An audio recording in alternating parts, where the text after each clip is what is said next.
Amém, irmãos. Bom, para quem não sabe, os nossos pastores estão viajando. Na verdade, eles viajaram hoje. Na quinta-feira foi aniversário da pastora Madelon. E eles gostam muito de viajar, né? Um dos hobbies deles. E aí eles foram viajar para comemorar, né? Mais um ano de vida que o Senhor concede a ela. Amém?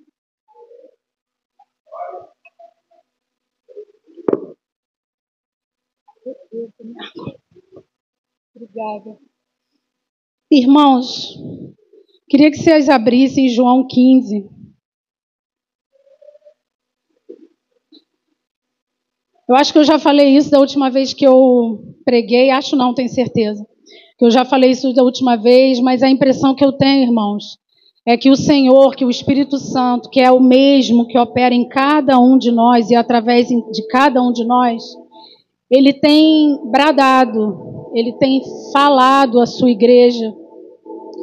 E a impressão que eu tenho é que quando o Senhor me dá alguma palavra, e as palavras que têm sido pregadas aqui, as últimas palavras pela pastora Madelon, pastor Júlio, tantos outros que vieram pregar aqui, Jaqueline, enfim, irmãos, pastor Esther, as palavras sempre têm sido palavras de confronto. Mas eu confesso que não é fácil subir aqui para falar algo que vai de encontro à igreja, da qual eu faço parte. Porque quando o Senhor fala, queridos, um temor dentro dos nossos corações queima, é gerado nos nossos corações, e foi uma luta para mim, assim, trazer essa palavra. Eu confesso que eu nem ia trazer. Na verdade, eu falei com o Jonatas hoje pela manhã, estava tudo muito embaralhado na minha cabeça, porque eu tinha algumas coisas escritas aqui no meu celular que o Senhor vai falando conosco ao longo dos dias. Mas eu falei, Senhor, eu posso levar qualquer palavra. Até ontem à noite, até hoje de manhã. Ontem eu passei o dia buscando. Senhor, o que o Senhor quer falar com a tua igreja? O que o Senhor quer falar conosco? E eu confesso que eu poderia ter pegado, tinha algumas palavras prontas aqui, mas o Senhor não queria. Palavras que às vezes são palavras que soam melhor aos nossos ouvidos. Mas o Senhor, Ele veio confirmando através de 2 pregações que eu ouvi ontem, através de 3 sonhos que eu tive hoje, depois eu conto. Enfim, irmãos, e a palavra que o Senhor quer nos falar hoje, eu coloquei um tema, mas, enfim, os amigos de Deus preparam o caminho. E lá em João 15, versículo 13 ao 15, diz assim: ninguém tem maior amor do que aquele que dá a sua vida pelos seus amigos. Aqui é Jesus falando aos seus discípulos, e aqui Jesus está falando: ninguém tem maior amor do que aquele que dá a vida, que dá a sua vida pelos seus amigos. Vocês sendo meus amigos, vocês serão meus amigos se fizerem o que eu ordeno. Já não os chamo de servos, porque o servo não sabe o que o Senhor faz. Em vez disso, eu tenho chamado vocês de amigos, porque tudo que eu ouvi do meu Pai, eu tornei conhecido a vocês. E aqui, a primeira coisa que a gente vê aqui, que o Senhor fala, que Jesus está falando, é que ninguém tem maior amor do que aquele que dá a sua vida pelos seus amigos. Quantos aqui dariam a sua vida por um filho? Aqueles que são pais. Levanta a mão, gente. Ninguém daria a sua vida pelo seu filho? Eu daria a minha vida pela minha filha. Mas quem aqui daria a sua vida por um amigo? Quem morreria por um amigo? Irmãos, eu não morreria por um amigo. E aqui o Senhor, e aqui Jesus diz que Ele morreu, que ele deu a sua vida, que não tem maior amor do que esse, de dar a sua vida pelos seus amigos. E na verdade o desejo do Pai sempre foi encontrar amigos. O desejo do Pai sempre foi encontrar aqueles que o Senhor, que Ele pode contar, pessoas leais. O pastor Júlio pregou isso aqui, irmãos, sobre lealdade. E o Senhor vem falando comigo sobre lealdade desde o ano passado, sobre lealdade, integridade e confiança. E o pastor Júlio falou aqui sobre lealdade. E o Senhor busca amigos leais. Só que o mais interessante é que aqui fala que Jesus, ele viu em nós potenciais amigos antes mesmo de nós sermos amigos dele. E ele se entregou por nós. E se entregar por um amigo é muito, como eu disse, é muito maior do que se entregar. É um amor muito maior do que se entregar por um filho. Só que a amizade com Deus, ela é uma aliança de confiança e de obediência. Aqui diz assim: vocês serão meus amigos se fizerem o que eu mando. Há uma condição para nos tornarmos amigos de Deus, que é obedecer a sua vontade. Então a amizade com Deus é uma aliança de confiança e de obediência. E a verdadeira amizade, ela não é construída em uma base de interesses, de troca. E quantas vezes nós viemos aos pés do Senhor, ao lugar do encontro com Deus, pedindo algo, esperando receber algo. Mas eu quero te dizer, nós estamos num tempo em que Deus anseia pelo nosso coração, em que Deus anseia por algo de nós. Mas Ele sabe que Ele só pode pedir isto aos seus amigos. E a verdadeira amizade não é construída em uma base de interesse e troca, e sim na doação, na entrega e no amor. Eu lembro que Sandro falou, acho que falou para mim, falou aqui de púlpito também quando ele pregou, né? Que esse ano o seu desejo foi que você quer ser amigo de Deus. É um privilégio ser amigo de Deus, mas é uma grande responsabilidade. Existe um encargo, existe uma responsabilidade sobre os amigos de Deus. E quem aqui não quer ser amigo de Deus? Essa, na verdade, foi a minha, sempre foi a minha busca. Eu ainda muito jovem, eu clamava a Deus por isso, Senhor, e aqui a palavra de Deus diz que Ele não nos chama de servos, mas de amigos, porque tudo que Ele ouviu do Pai, Ele compartilhou conosco. Aqui, irmãos, Ele está falando com os discípulos, mas nós estamos aqui, nesse cenário, nessa realidade, porque o Senhor tem compartilhado conosco a sua palavra. O Senhor tem compartilhado conosco, a sua igreja, o seu coração. E eu sempre pedi ao Senhor, Senhor, me mostra o teu coração. Senhor, deixa eu sentir o teu coração. Mas mal sabia eu que eu estava pedindo. Porque ter a amizade do Senhor é muito bom. Mas o que vem com a responsabilidade de ser amigo de Deus, muitas vezes a gente não quer. Porque vai requerer de mim, de você, renúncia, entrega, morte. E quem de nós está disposto a morrer pelos amigos de Deus? Sabe quem é amigo de Deus? Aquele que te caluniou, aquele que falou mal de você, que falou mentiras ao seu respeito. Ele é amigo de Deus, porque foi por ele também, por mim e por você, que Jesus morreu naquela cruz.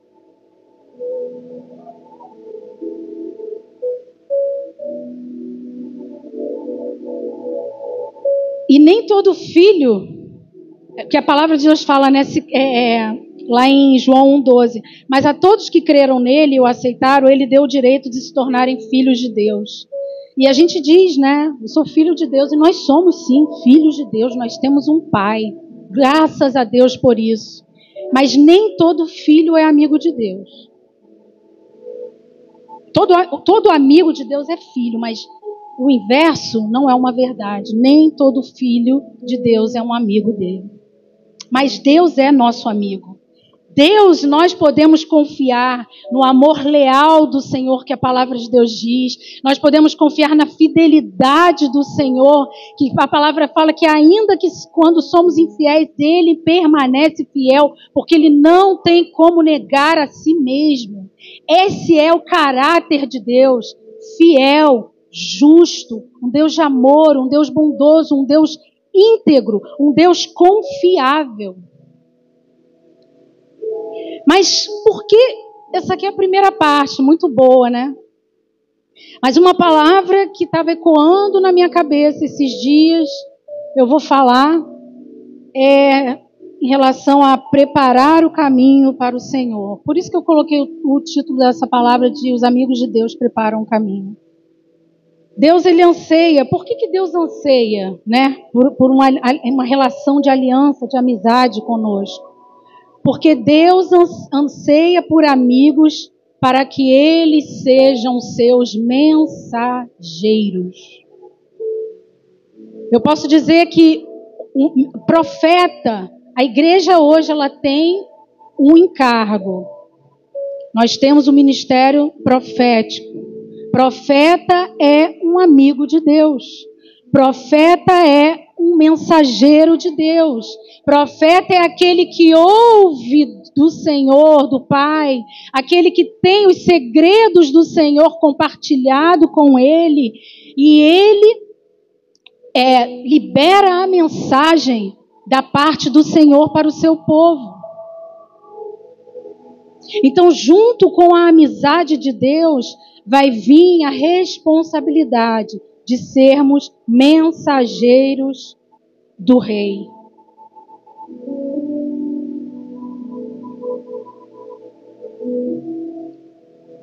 Então, os mensageiros de Deus são amigos de Deus, amigos do noivo, aqueles que preparam a noiva para as bodas com o noivo. Paulo, o que tu está falando? Que bodas é essa? Que noivo é esse?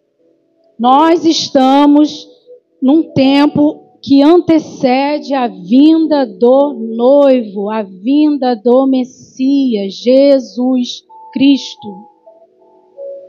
E está mais perto do que estava há algum tempo atrás.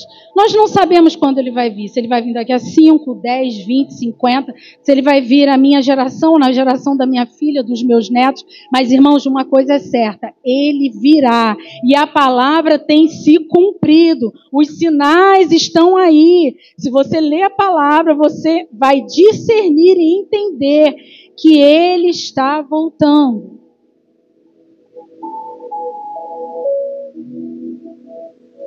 E só que lá em Jeremias, olha que interessante, Jeremias 23, 18. Aqui em Jeremias 23, 18, eu não vou ler tudo, vou ler só o 18 mesmo, não vou ler o Jeremias 23. O Senhor está falando sobre falsos profetas, falsos mensageiros de Deus. E aí ele diz assim, mas Jeremias diz assim da parte do Senhor. Jeremias era um profeta, era um mensageiro de Deus. E ele diz assim para os sacerdotes na época, por aqueles que se chamavam de sacerdotes, de profetas, por aqueles que falavam que aquilo que eles estavam falando vinha da parte de Deus. Ele diz assim, mas qual deles esteve no conselho do Senhor para ver ou ouvir a sua palavra? Quem deu atenção e obedeceu a minha palavra? Aí no 22 ele diz, no Jeremias 23, 22, mas se eles tivessem comparecido ao meu conselho, anunciariam as minhas palavras ao meu povo e teriam feito com que se convertessem de seu mau procedimento, e das suas obras más. Se você olhar na Bíblia, né, os profetas, quando Deus mandava quando era que Deus mandava profetas? Por que o Senhor mandava mensageiros e profetas para o seu povo? Geralmente, queridos, eram momentos de apostasia, momentos em que o povo de Deus estava, né, apostatando da sua fé, estava seguindo outros deuses, estava em pecado. E o Senhor levantava por compaixão profetas, mensageiros. Olha o que diz lá, eu ainda vou voltar nessa palavra aqui, mas vou deixar o Tom meio doido, mas ele perguntou para mim quais eram os versículos, eu falei, ai Tom, não sei, depois vai botando.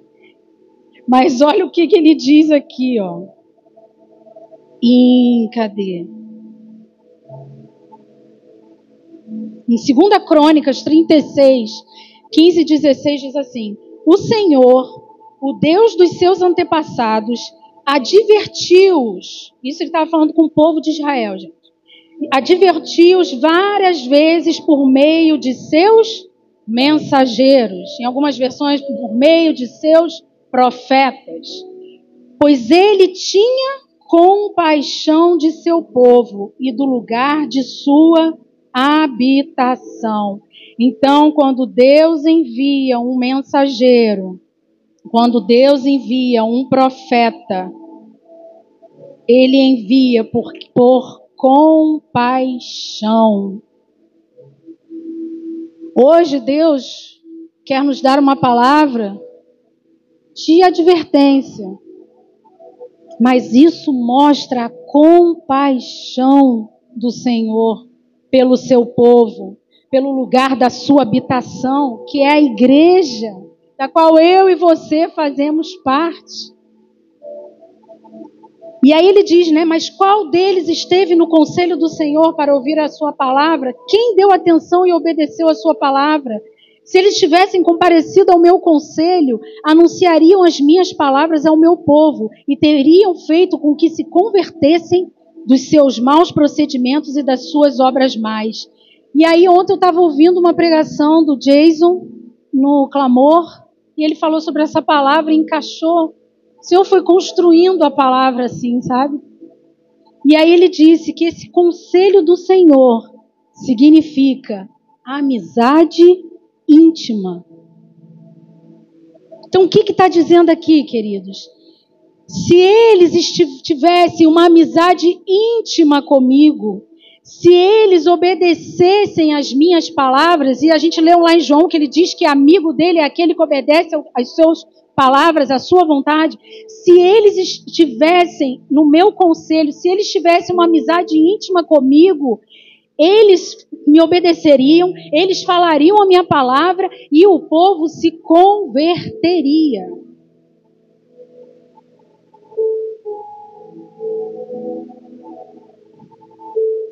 E aí eu pergunto, temos sido amigos de Deus que temos uma íntima amizade com Ele, para que quando a gente abra a nossa boca, sejam palavras que venham da parte do Senhor, e não palavras que venham do nosso coração, do nosso achismo, para que muitos se convertam? Queridos, qual é o papel da igreja? Por que eu e você estamos aqui? Por que eu e você viemos todo domingo? Viemos na terça-feira na sala de oração? Por que eu e você estamos aqui? Será que é só para se livrar da morte eterna, do inferno? A igreja tem um encargo, um papel, que é ir, né? É ir por todo o mundo, batizando o nome do Pai, do Filho e do Espírito Santo, levando a outros ao arrependimento. Mas aqui diz que o povo só se converteria dos seus maus procedimentos, das suas obras, se aqueles profetas, aqueles mensageiros, se eu e você tivéssemos dispostos a entrar no conselho do Senhor, a entrar nesse lugar de íntima amizade com Deus. E aí o mensageiro, ele tem uma responsabilidade. Ele é responsável pela palavra. Isso aqui não veio de mim também não, irmãos. Eu ouvi ontem, isso aqui pegou no meu coração. Foi uma pregação do Judson. No clamor ele fala: o mensageiro, ele tem uma responsabilidade. Ele é responsável pela palavra, pela integridade da palavra e pelo sangue daqueles que precisavam receber a palavra quando ele não o faz. Aí aqui me pegou de jeito. Quantas vezes o Senhor pediu para que eu liberasse uma palavra e eu me intimidei, tive medo, disse não. Que o Senhor tenha misericórdia, que o sangue daqueles que precisavam ouvir essa palavra não esteja nas minhas mãos, querido, e não esteja nas suas mãos. E aqui ele diz que ele é responsável pela palavra e pela integridade da palavra. Precisamos ser mensageiros e amigos fiéis. E fiel é manter, é preservar. Olha isso, fiel é manter, é preservar as características originais de uma obra. Eu e você precisamos ser fiéis, precisamos ser responsáveis pela integridade da palavra que sai da nossa boca. E quando eu digo que nós somos responsáveis pela fidelidade, pela integridade da palavra que sai da nossa boca, aí você vai dizer: Paula, mas eu não subo aí não para pregar, eu não prego a palavra, eu não sou mestre, eu não dou aula na escola bíblica, eu não prego. Não, qualquer palavra que sai da sua boca, porque você é filho. A palavra de Deus diz que você é amigo dele, porque ele tem compartilhado com você, tem compartilhado conosco o seu coração. Então essa responsabilidade, esse encargo está sobre cada um de nós. Então o mensageiro, ele não pode adulterar a palavra. O mensageiro muitas vezes não vai poder satisfazer a multidão.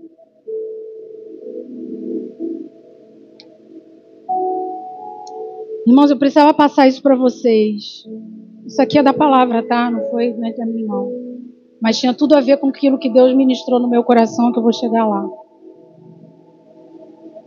E olha o que ele diz, que a palavra do Senhor não é uma arma para ferir a igreja, mas é uma arma para ferir o inimigo e restaurar a igreja.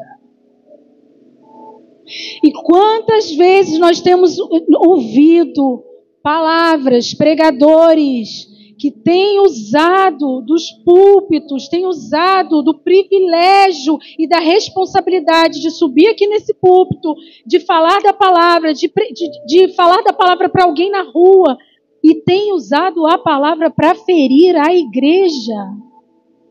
Quando na verdade o Senhor não quer ferir a igreja, o Senhor quer restaurar a noiva. Porque a palavra de Deus diz que quando Ele vier, Ele vai restaurar todas as coisas. E essa restauração vai começar pela igreja do Senhor. Mas aí o Senhor falou mais comigo. Além de Deus querer amigos confiáveis para si, Deus falou, eu escrevi assim: Deus quer amigos confiáveis para si, que além de mensageiros se tornem suas testemunhas. E a palavra testemunha significa mártires. O que era um mártir? Era aquele que estava disposto, custe o que custar, a morrer pelo outro. E nós estamos dispostos a matar a nossa carne, o nosso orgulho, a nossa vaidade, a nossa reputação, a nossa posição, o nosso título. Eu sou cristão. Hoje a escola bíblica, meu Deus do céu. Gente, nós precisamos estar atentos ao que o Espírito tem falado a Jesus Hope. O Senhor tem falado aqui nesse lugar sobre arrependimento.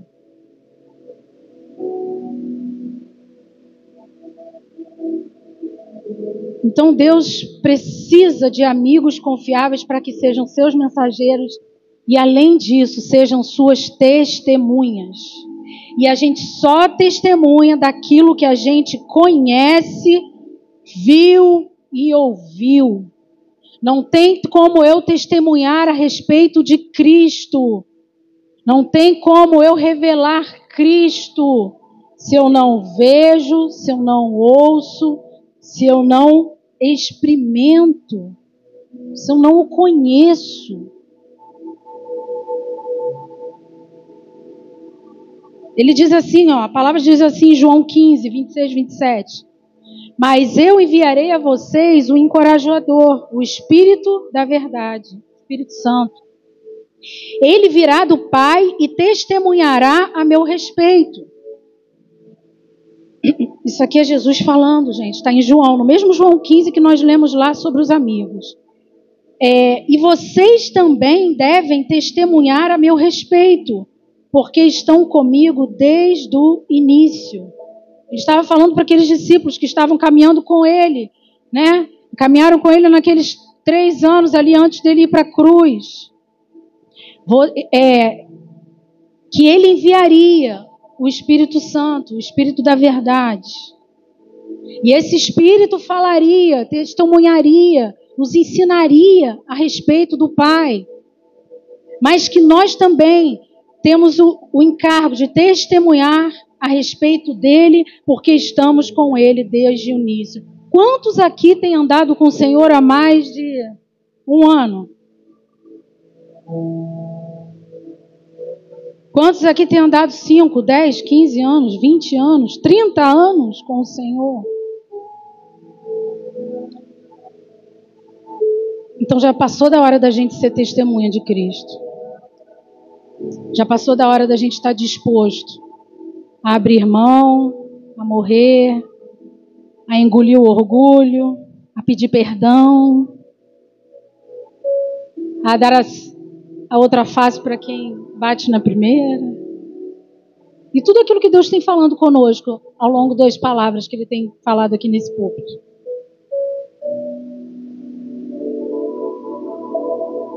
Primeiro João diz, o que era desde o princípio, o que ouvimos e o que vimos com os nossos olhos, aqui é João falando. João foi amigo de Deus, João foi discípulo do Senhor, João estava entre os 3 amigos mais íntimos do Senhor. E ele diz, o que era desde o princípio, o que ouvimos, o que vimos com os nossos olhos, o que contemplamos e as nossas mãos apalparam, isto proclamamos a respeito da palavra da vida. A vida se manifestou. Que vida? Jesus.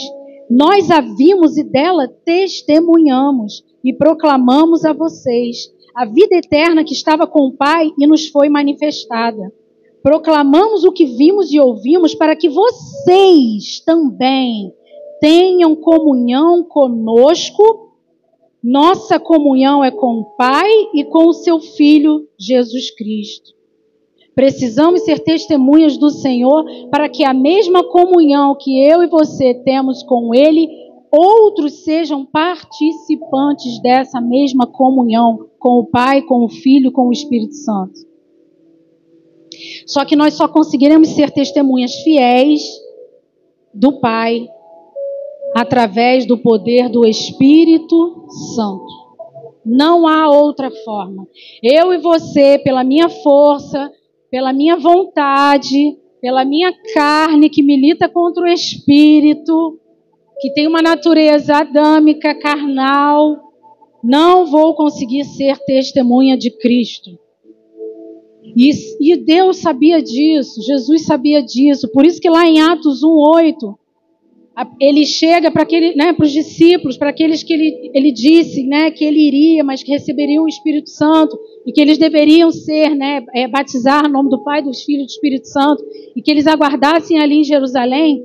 Ele diz em Atos 1:8, diz assim, mas receberão poder quando o Espírito Santo descer sobre vocês e serão minhas testemunhas. Senhor sabia, o Senhor sabe que nós só conseguiremos ser suas testemunhas se formos cheios do Espírito Santo. E eu só sou cheia, e você, do Espírito Santo, à medida que eu me esvazio de mim mesmo, da minha carne, das minhas vontades. E aí eu quero entrar onde o Senhor falou no meu coração. A palavra nos fala sobre um mensageiro, sobre uma voz profética, sobre um amigo de Deus, que é João Batista. Quem conhece João Batista? E esse mensageiro, essa testemunha de Cristo, João Batista morreu, queridos. Cortaram a cabeça de João Batista por causa da mensagem que ele proferia. Hoje Sandro falou na escola bíblica, quantos nós estamos dispostos, né? A palavra fala, bem-aventurados são os perseguidos, os caluniados, por amor do meu nome. Destes é o reino dos céus. E João Batista foi um desses mensageiros, um desses amigos do noivo, um desses amigos, né, do Pai, e que ele carregava uma mensagem. Qual era a mensagem dele? Arrependei-vos, pois é chegado o reino de Deus. E essa mensagem de arrependimento, ela é uma mensagem de um Deus cheio de compaixão, de amor pela sua noiva, de um Deus que não desiste de mim e de você. Querido, se nós estivéssemos no lugar de Deus, nós já teríamos desistido de nós mesmos e um dos outros há muito tempo.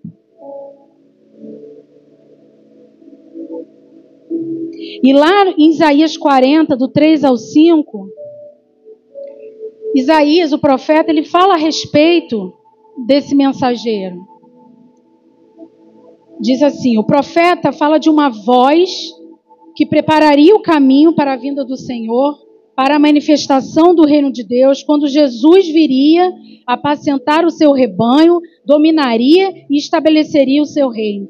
Para vocês entenderem, João Batista era primo de Jesus, João Batista era filho de Isabel e de Zacarias, João Batista, ele foi aquele que antes de Jesus vir, a primeira vinda de Jesus como homem encarnado, foi aquela voz, e ele mesmo falou de si mesmo, que ele era a voz que clamava no deserto, preparai o caminho do Senhor. E aí, lá em Isaías 40, 3, 5, o profeta Isaías já havia falado, profetizado acerca dessa voz. Ele diz, uma voz clama, no deserto preparem o caminho para o Senhor.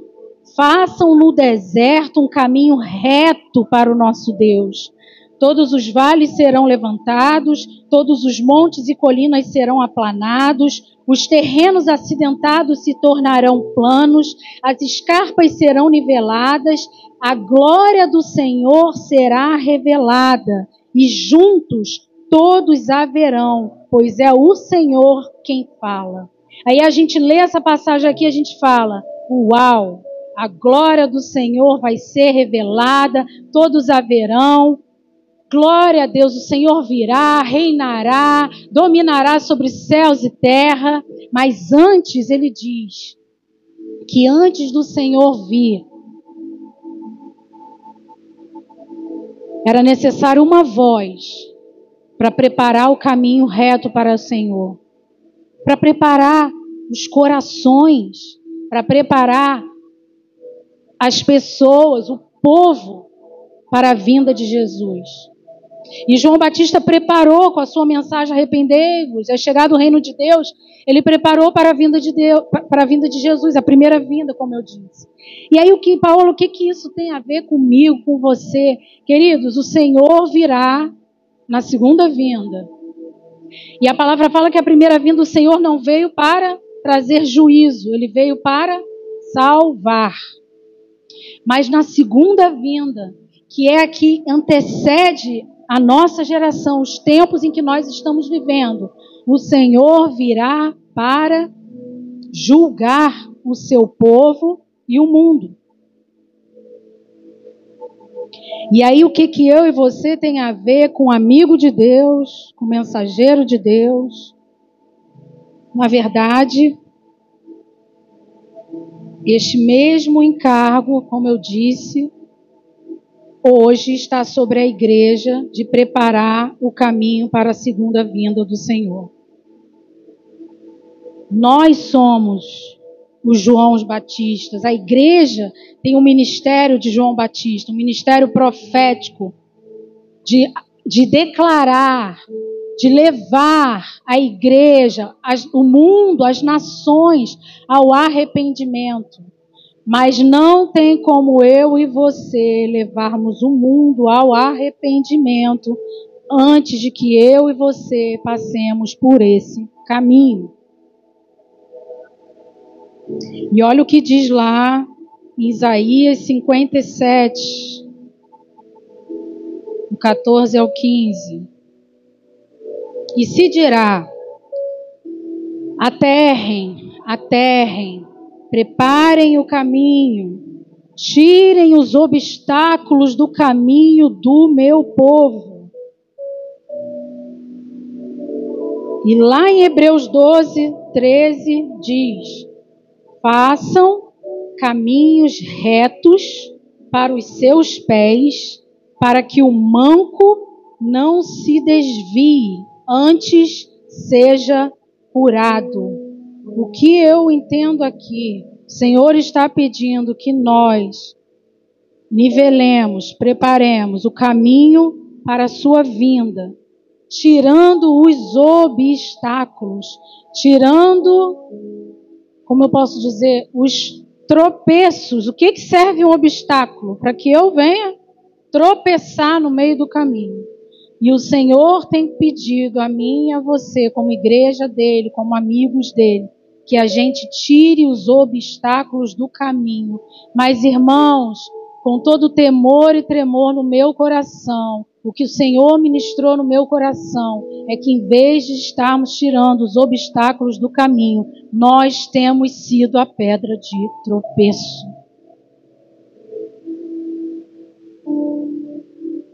Irmãos, quando eu sou pedra de tropeço, eu não vou me lembrar aqui agora, se alguém souber, por favor, me ajude. Acho que está em Romanos. Paulo fala que toda vez que eu julgo ao meu irmão, eu estou sendo pedra de tropeço. Toda vez que eu estou mais preocupado com a minha reputação, com o meu ministério, com o meu título, com a minha posição em Deus, eu tenho sido pedra de tropeço.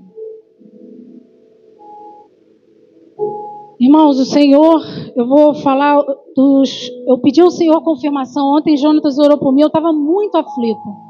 Esse lugar aqui para mim não é fácil, e eu não sei se um dia vai ser. Eu espero que um dia seja um pouco mais tranquilo.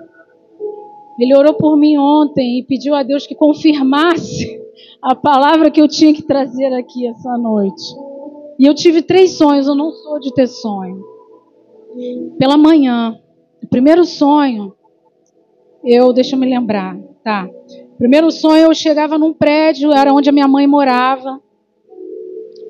E o Senhor, quando fala conosco, queridos, quando Ele fala em parábolas, falava em parábolas, né, no tempo de Jesus aqui, Ele usa de alegorias, né, de comparações que são do nosso cotidiano. Então, quando a gente sonha, né, não é diferente. E eu sonhei que eu ia no prédio da minha mãe, tocava o interfone, ela não atendia. E aí chegavam umas pessoas, eu aproveitava que elas estavam chegando, abrindo o portão, e falei, deixa eu entrar, porque eu estou tocando o interfone. Foi um sonho muito rápido. Eu estou tocando o interfone, eu não estou conseguindo entrar, e eu fui. E eu entrei. Nisso que eu entrei no apartamento, ele estava cheio de entulhos de obra. Mas ao mesmo tempo que ele estava cheio de entulhos de obra, ele já estava na fase da construção, que geralmente é a última fase, que é a fase da decoração. Eu olhava o banheiro dela e já estava tudo decorado, bonito, com peças finas, douradas, com plantas, com madeira. Só que eu não entendia por que aquele apartamento estava já com coisas adornadas, já com a fase final, mas tinha muitos ainda entulhos, escombros, no meio do cimento, da madeira, enfim. E eu acordei. Isso era, 4 horas da manhã. Dormi de novo. E aí, só que quando eu acordei, eu lembrei de uma passagem que está em Provérbios 24, 3, 4, que diz assim: com sabedoria se constrói a casa, com entendimento se fortalece. E pelo conhecimento do quem, queridos? Conhecimento do Santo, do Senhor. Seus cômodos se enchem de toda espécie de bens preciosos e desejáveis. Aí tá bom, enfim. E aí eu dormi de novo. Tive um segundo sonho. Eu estava na cozinha da casa da minha avó, que eu morei durante 15 anos. Essa casa já foi vendida, minha avó já faleceu, enfim, já tem anos. E a casa dela estava muito suja, desorganizada, a cozinha. E eu lavava aquela cozinha, eu estava com rodo, mas era muita água ali naquela cozinha para lavar aquela cozinha. E eu pegava o rodo e eu tentando tirar a água, né? Parecia que nunca acabava aquela água, eu não conseguia. E quando eu olhava para o ralo ele era pequenininho e ele estava entupido. Então, ele não dava vazão para aquela água descesse para eu acabasse a limpeza. Não sei se eu falo, se eu não falo o restante do sonho.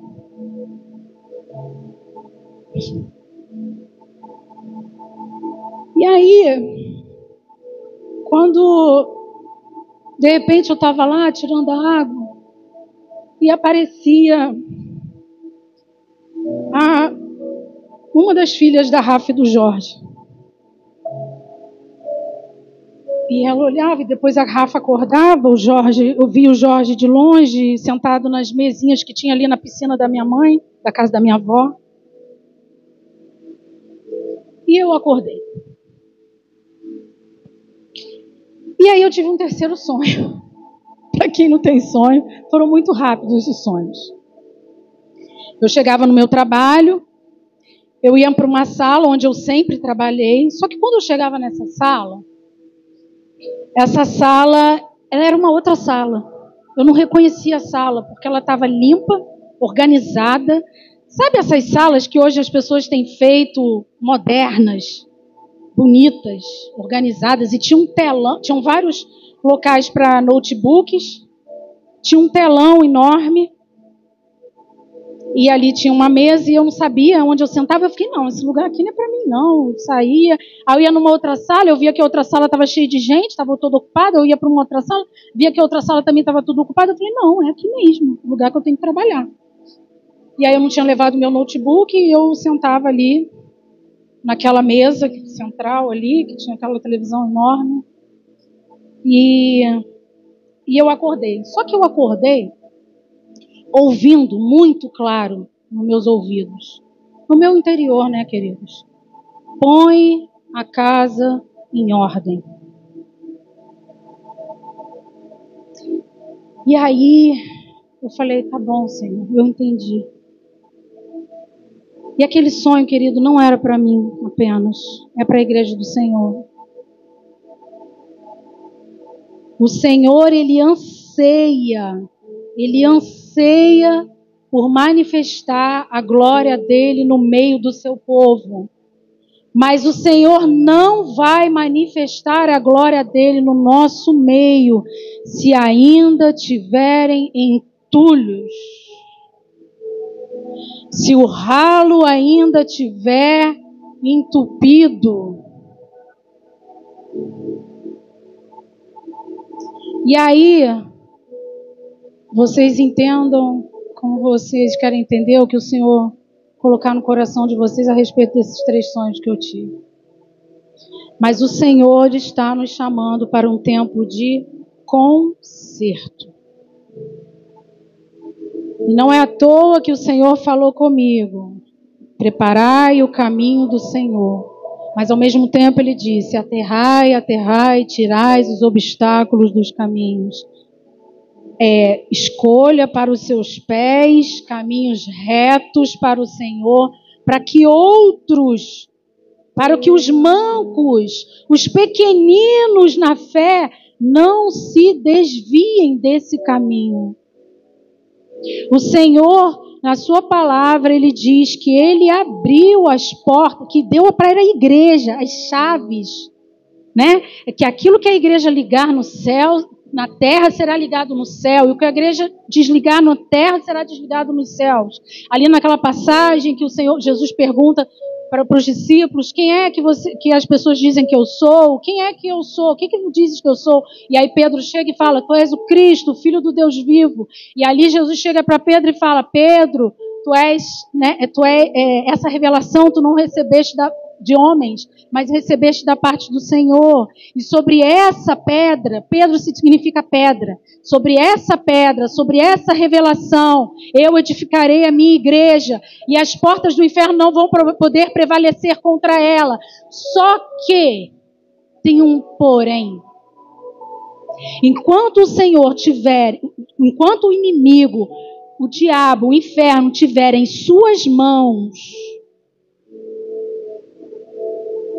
editos, brechas que nós temos aberto, editos de dívida que nós temos tido com o Senhor. E Paola, como eu tenho editos de dívidas com o Senhor? Quando eu tenho dívidas com o meu irmão, porque como a pastora Rosana falou aqui no começo do culto, queridos, quando eu faço aos homens, eu faço para Deus. Isso é para o bem e para o mal.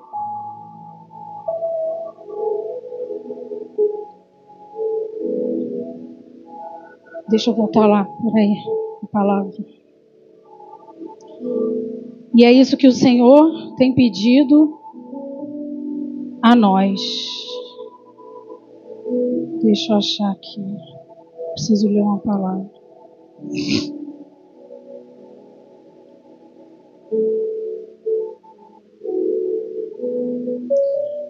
Algo que no meu coração tem queimado no meu coração, irmãos.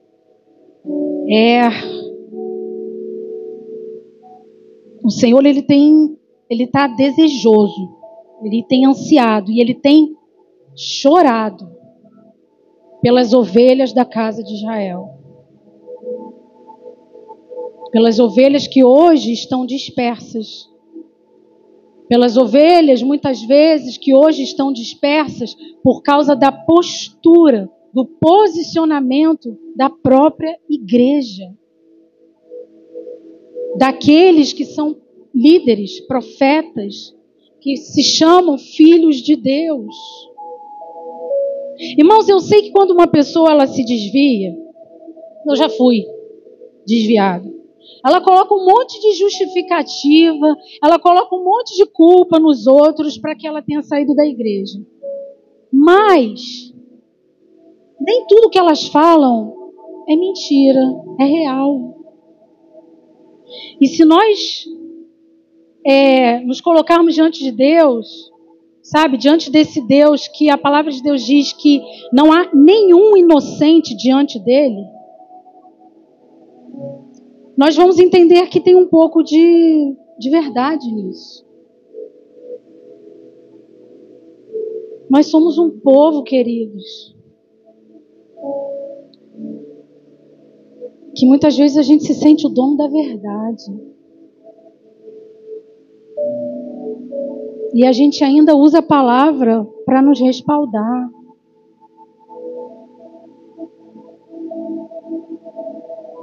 Nós, em vez de mostrarmos compaixão, misericórdia, como sacerdote, e o levita, nós temos jogado pedras.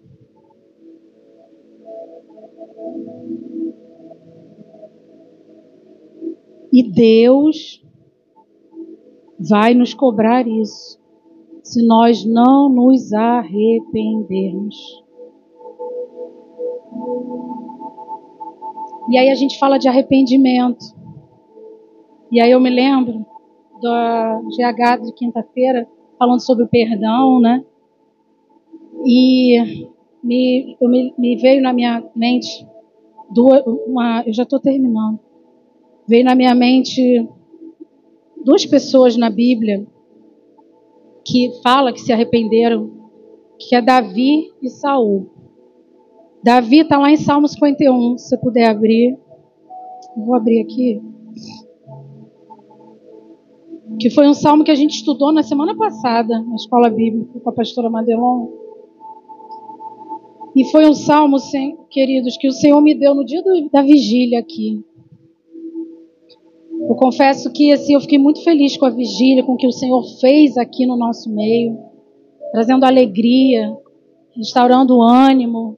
Mas eu confesso que o meu coração nessa vigília não era esse. E ali quando eu fui abrir a palavra, né, para falar assim, o que o Senhor quer falar, que eu ore, que eu fale, eu não tive nem coragem de falar e de orar, porque estava tão alegre o ambiente, porque o momento era para isso, mas o Senhor tinha me dado Salmo 51. E eu falei, Senhor, por que o Senhor está me dando Salmo 51? Aí eu entendi depois, por causa da palavra que eu ia trazer hoje. E Salmo 51 é um salmo de Davi, que fala a respeito da ocasião em que o profeta Natan, ele fala com Davi a respeito do adultério dele com Batseba. Todos conhecem essa história? Davi adulterou com Batseba, né? Estava lá no palácio, em vez de ir para a guerra, ele estava lá na varanda do palácio. Ele viu Batseba tomando ali na nua, desejou, adulterou com ela, deitou com ela. Aí Batseba engravida. Aí Davi faz pior. E Batseba era esposa de um guerreiro de Davi, de Urias. E Davi vem, faz com que Urias vá para a guerra.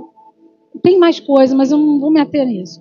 Davi vem, faz com que Urias vá para a guerra, coloca Urias de frente da batalha para que ele morresse, para encobrir o seu pecado. Enfim. E aí esse Salmo de 51 fala sobre isso. E aí o Salmo 51 diz: tem misericórdia de mim, ó Deus, por causa do teu amor, por causa da tua grande compaixão. Apaga as manchas de minha rebeldia, lava-me de toda a minha culpa, purifica-me do meu pecado, pois reconheço minha rebeldia.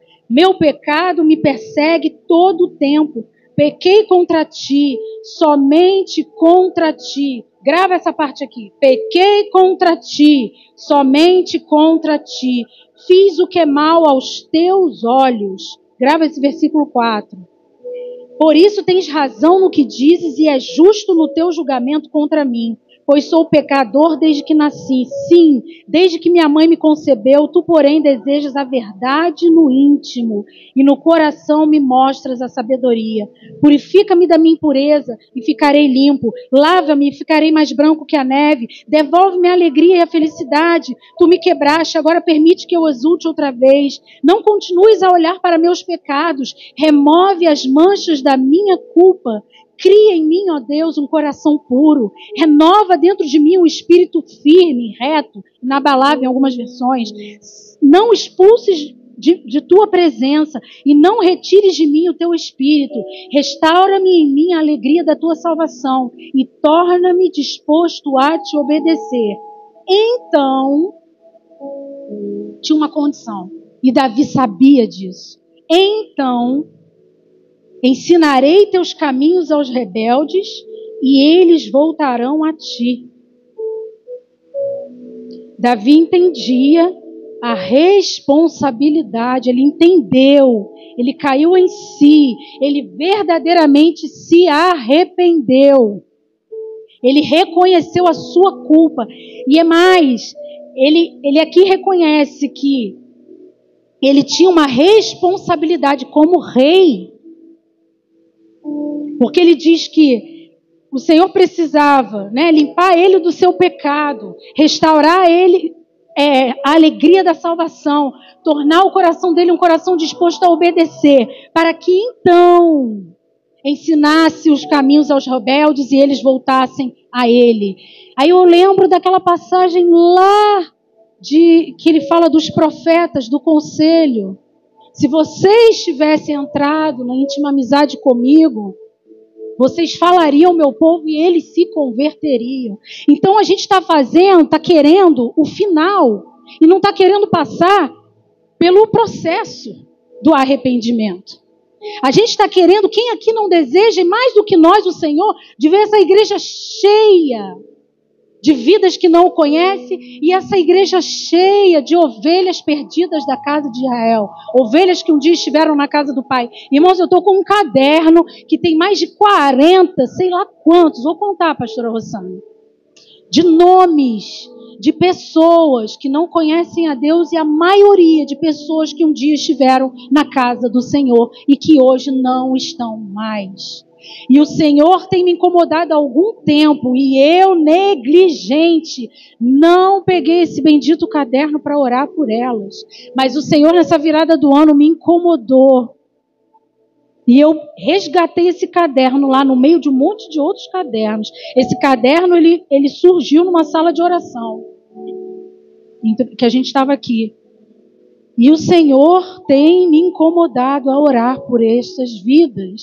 Mas existe um caminho antes para que a glória do Senhor se manifeste nessa casa, com dons, sinais, maravilhas, com poder para a salvação, para arrependimento, para restauração, para cura, para libertação de pessoas, de vidas, que esse é o objetivo da igreja.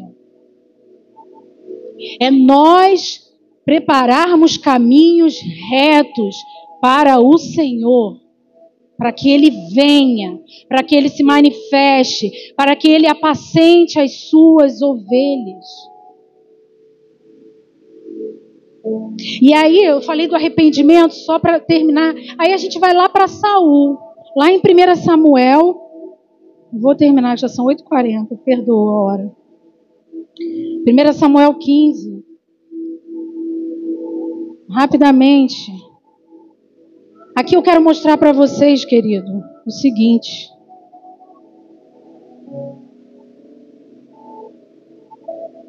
Vamos lá primeiro, 1 Samuel 15. Qual é o contexto aqui, o cenário, né? Saul, ele é rei, nessa época que Saul era rei de Israel, e aí o Senhor o Senhor fala, né, por intermédio de Samuel, que era um profeta, um mensageiro do Senhor. Ele chega para Saul e fala: você vai contra os amalequitas, destrói tudo, não deixa nada. Não era para deixar nada, ovelhas, despojos, bois, o rei, né, dos amalequitas, nada. Destrói tudo, né, e que eu vou te dar a vitória. Só que, vou botar o óculos para não enxergar. Só que lá cadê? Só que lá no capítulo 15 de 1 Samuel, versículo 7, diz assim: Saul atacou e derrotou os amalequitas, desde Avilá até Sur, a leste do Egito. Capturou Agag, que era o rei dos amalequitas, né, que o Senhor pediu para passar a exterminar. O rei dos amalequitas, e destruiu completamente todo o povo. Saul e seus homens pouparam a vida de Agag, bem como o melhor das ovelhas, do gado, dos bezerros, gordos e dos cordeiros. Destruíram apenas o que não tinha valor, ou que era de qualidade inferior. Então o Senhor disse a Samuel, olha o que o Senhor disse a Samuel a respeito de Saul, que o Senhor nos livre dessa sentença.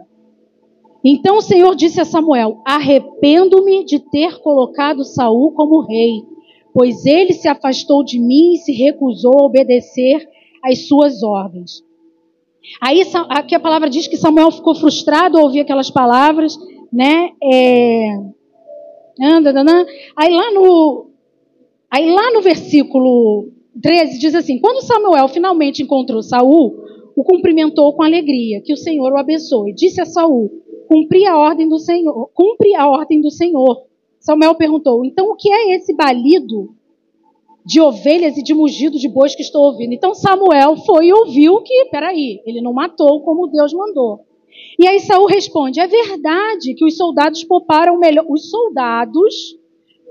melhor das ovelhas, dos bois que pertenciam aos amalequitas, mas eles vão sacrificá-lo ao Senhor, seu Deus. Então aqui Saul tenta dar um jeitinho. Olha, Senhor, mas olha só, foi o povo que poupou as ovelhas, mas foi por uma boa causa. Foi para ti, para entregar como sacrifício para o Senhor em adoração. E a gente não faz isso com Deus? Senhor, não, mas olha só, eu só fiz isso porque o fulano fez isso. Não, a culpa é do fulano. E a gente vem com um monte de justificativas, completamente diferente do coração de Davi em Salmo 51. E ainda diz mais, ó. Como que eu sei disso, né? Que o arrependimento de Saul não foi um arrependimento, muito arrependimento não, querido. Saul respondeu: é verdade que os soldados... Não. Aí aqui. Então Samuel disse a Saul: basta, ouça o que o Senhor me disse na noite passada. Aí tá, aqui vem, bababá. Aí olha o que fala aqui, ó. Por que você não obedeceu o Senhor? No 19. Por que você não obedeceu ao Senhor? Por que tomou apressadamente os despojos e fez o que era mal aos olhos do Senhor? Aí Saul diz: mas eu obedeci o Senhor, insistiu Saul. Cumpri a missão do que ele me carregou. Trouxe o rei Agag, mas destruí todos os outros amalequitas. Então os meus soldados, aí de novo ele diz, trouxeram melhor. Aí Samuel diz: o que agrada mais o Senhor? São holocaustos e sacrifícios ou obediência à voz dele? Aí ele diz: ouça, a obediência é melhor que o sacrifício, e a submissão é melhor que as ofertas de gorduras e de carneiros. A rebeldia é um pecado tão grave quanto a feitiçaria, e persistir no erro é um mal tão grave quanto adorar ídolos. Assim como você rejeitou a ordem do Senhor, ele o rejeitou como rei. Aí a Saul diz assim: então Saul confessou. Então aqui teve confissão também. Ele diz: sim, pequei, desobedeci às suas instruções e à ordem do Senhor, pois tive medo do povo e fiz o que eles exigiram. Aqui, né, ele se preocupou mais com o povo, né, agradar os outros, do que agradar a Deus.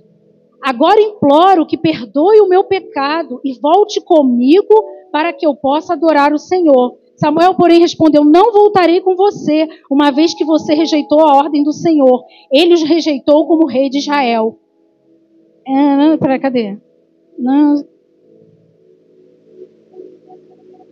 Aí lá no 30 diz assim, ó, Saul implorou novamente: sei que pequei, ou seja, ele reconheceu o seu pecado, mas por favor, pelo menos, olha o que ele disse. Eu sei que pequei, mas por favor, pelo menos honre-me diante das autoridades do meu povo e diante de Israel ao voltar comigo, para que eu possa adorar o Senhor, seu Deus. Saul não tinha se arrependido de fato, de verdade. Saul aqui estava se preocupado com a sua honra. Aí tem a diferença do arrependimento sincero e genuíno que leva ao abandono do pecado. Irmãos, não tem como eu e você dizermos que estamos arrependidos se nós não abandonamos o pecado. Se nós não mudamos a postura, se nós não fazemos aquilo que o Senhor mandou a gente fazer, e a gente dá desculpas para que não venha fazer. Só perdão de pecados. A palavra fala: confessai os seus pecados, né? Deixa-o e alcançará misericórdia, alcançará perdão. Não há como eu levar, né? Não há como a igreja do Senhor ser fiel, né, à mensagem que foi entregue a ela, né, nos fins dos tempos que nós estamos vivendo, de arrependimento. Não há como, querido, se eu e você não nos arrependermos verdadeiramente, porque é esse arrependimento verdadeiro, genuíno, sincero, que leva a obras de arrependimento, que nos leva a ações práticas, concretas, que sai da teoria, que sai da vontade. Não há como a glória do Senhor se manifestar como ela vai se manifestar, porque a glória do Senhor vai se manifestar, porque a palavra do Senhor ela vai se cumprir, estando eu ou você participantes do cumprimento da palavra dele. Mas eu creio que você também quer participar da manifestação da glória do Senhor. Eu creio que você também quer fazer parte, né, dessa igreja que vai ter essa mensagem de arrependimento e que vai ser instrumento para que muitos se convertam e se arrependam, se convertam e venham para os caminhos do Senhor. Amém?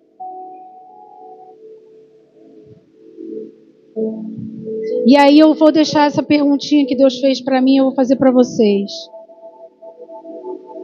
Quer andar na intimidade com Jesus? Quer ser íntimo dele? Esteja disposto a obedecer e morrer por seus amigos, como Jesus fez. Quem está disposto a entrar neste conselho, amizade íntima do Senhor, e se tornar seu mensageiro, e mais do que isso, quem está disposto a ser testemunha viva, sacrifício vivo, santo, agradável ao Senhor, e se tornar a própria mensagem, para que a glória do Senhor se manifeste e o mundo e as ovelhas perdidas da casa de Israel se convertam. Quem? O Espírito Santo está fazendo essa pergunta para a igreja hoje. Quem está disposto a entrar nesse lugar de íntima comunhão e de revelar Cristo? Mas para que eu revele Cristo, para que Cristo cresça, eu preciso diminuir. E mais do que diminuir, eu preciso morrer. Amém? Eu sei que não é uma mensagem muito boa de se ouvir, mas é uma mensagem, queridos, que eu sinto o amor e a compaixão que o Senhor tem tido pela sua igreja. Porque pior é cair nas mãos melhor é cair nas mãos do Senhor do que ser entregue aos seus próprios prazeres. E vai chegar esse dia. O tempo que nós estamos vivendo, que é o tempo da graça, da misericórdia do Senhor, um tempo em que Ele tem levantado os seus profetas, os seus mensageiros, para que o povo dele se arrependa, esse tempo vai acabar. E vai vir o tempo do juízo. Mas que eu e você não venhamos a querer nos arrepender para que a gente, por medo ou para que a gente se livre desse tempo do juízo. Não, mas que eu e você, a gente venha se arrepender por amor a Cristo. Porque eu e você amamos mais ao Senhor do que a nós mesmos. Amamos mais ao Senhor, queremos mais agradar ao Senhor do que a nós mesmos. E muitas vezes do que ao nosso irmão em Cristo. Amém? Pai, nessa hora, Deus, eu quero te agradecer, Senhor, pela tua palavra, Deus. Quero te agradecer, Senhor, porque o Senhor não desiste de nós. Ah, Deus, muito obrigada. Obrigada por esse amor que nos constrange. Obrigada por esse amor, Senhor, a Deus, que se entregou, que se consumou na cruz do Calvário. E hoje, Deus, eu e os meus irmãos em Cristo, temos a oportunidade de nos arrependermos diante de Ti, de sermos lavados pela água que é a Tua palavra, de sermos lavados pelo sangue do Cordeiro que foi vertido naquela cruz e que nos torna alvos como a neve. Ah, Deus, obrigada, porque ainda temos esse privilégio, essa oportunidade como igreja de nos arrependermos. Nós ainda temos uma oportunidade de conserto, de reconciliação contigo e com o nosso próximo. Para que o Senhor venha e se manifeste no nosso meio, porque a tua palavra diz que o Senhor virá e a tua glória, que o conhecimento da sua glória encherá toda a terra. Haverá um avivamento. Isso é fato, isso irá acontecer. Mas para que isso aconteça, a igreja do Senhor precisa preparar o caminho para a sua vinda, através do arrependimento genuíno e sincero. Pai, Espírito Santo, Tu que és aquele que convence o homem do pecado, da justiça e do juízo que virá. Continua ministrando, Senhor, no meu e no coração dos meus irmãos em Cristo, a Tua palavra. E leva-nos a esse lugar de arrependimento sincero e genuíno, de obediência à Tua palavra, que é fruto da nossa fé, é o arrependimento. Para que a manifestação da Sua glória seja uma realidade no nosso meio. Pai, nós nos colocamos aqui nessa noite, Deus. Nós nos colocamos diante de Ti. E pela misericórdia do Senhor e pelo poder do Teu Espírito, nós declaramos, Senhor, que queremos viver essa aliança de amizade, de íntima comunhão contigo. Que queremos ser os Teus mensageiros, os Teus amigos, aqueles que vão compartilhar do coração do Pai com essa geração. E que vai levar essa geração ao arrependimento. Capacita-nos, Senhor. Capacita-nos, Deus. Enche-nos de Ti. Esvazia-nos de nós mesmos. Que, como João Batista disse, que Tu cresças em nós e que nós venhamos diminuir. Porque não somos dignos nem de desatar as sandálias dos Seus pés. Somos apenas mensageiros de um Deus que é o Todo-Poderoso, que é o Senhor dos céus e da terra, que é um Deus rico em honra, em majestade, em glória, em santidade, em poder, e que está ansioso a se revelar para a sua noiva, para a sua igreja, que está ansioso por esse dia, o dia em que os filhos se manifestarão. Ah, Deus, em nome de Jesus, Pai, leva a Jesus Hope a esse lugar, ao lugar do conselho, diante de Ti, e que as palavras que saiam da nossa boca, principalmente fora do ambiente que nós julgamos o ambiente espiritual, porque na verdade toda a nossa vida está diante de Ti. Pai, que as palavras que saiam da nossa boca venham trazer vida àqueles a que ouvem, que as nossas ações possam gerar vida e não morte na vida daqueles que estão à nossa volta, Senhor, naqueles que o Senhor vai trazer, porque o Senhor vai trazer as ovelhas da casa de Israel. Isso é promessa, isso está na Tua palavra. O Senhor vai trazer as ovelhas perdidas da casa de Israel.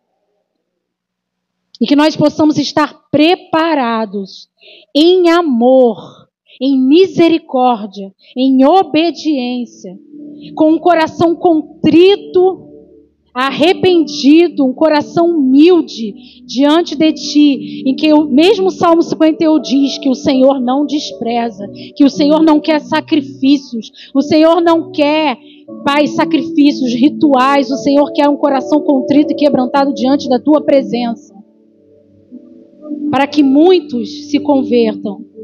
Aí sim, o Senhor vai receber as nossas ofertas, os nossos sacrifícios.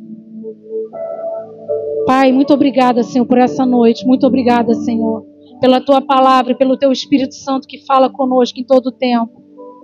Eu te louvo e te agradeço no nome de Jesus. Amém.